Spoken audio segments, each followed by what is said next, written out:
নমস্কার বন্ধুরা, মমতা শেষেলে আপনাদের স্বাগত। আজকের রান্নাটা আমার ছেলে করেছে, পনির ভুর্জি।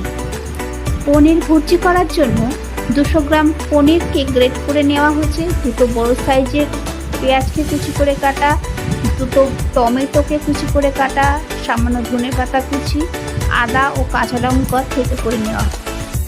কড়াইতে 1 চামচ সাদা তেল ও সামান্য বাটার দিতে হবে।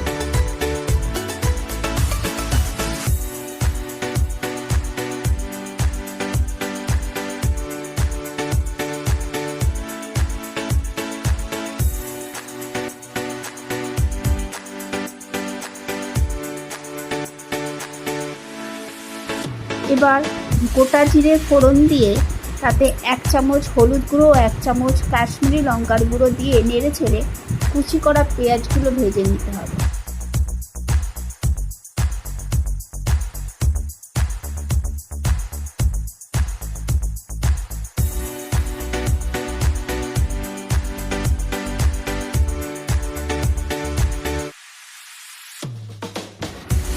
পেঁয়াজটা ভাজার সময় 1 চামচ পাওভাজি মশলা, আদা ও কাঁচা লঙ্কা কুচিটা দিয়ে দিতে হবে।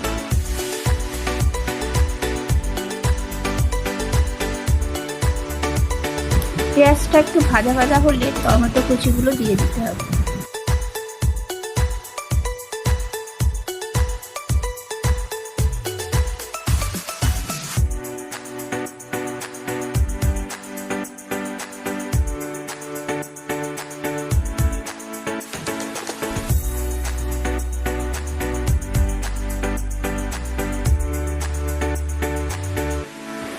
টমেটো পেঁয়াজকে হালকা করে ভেজে 1/2 চামচ নুন, গ্রেট করা পনিরটা দিয়ে দিতে হবে।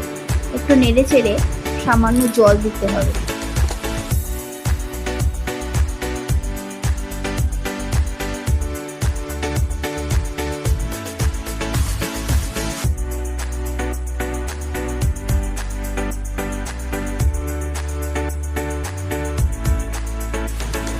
পনিরটাকে মশলার সঙ্গে মিশিয়ে নিয়ে 1 চামচ চিনি দিতে হবে। সবার শেষে ধনেপাতা দিয়ে নেড়ে চেড়ে নিলেই পনির ভুর্জি পরিবেশনের জন্য তৈরি।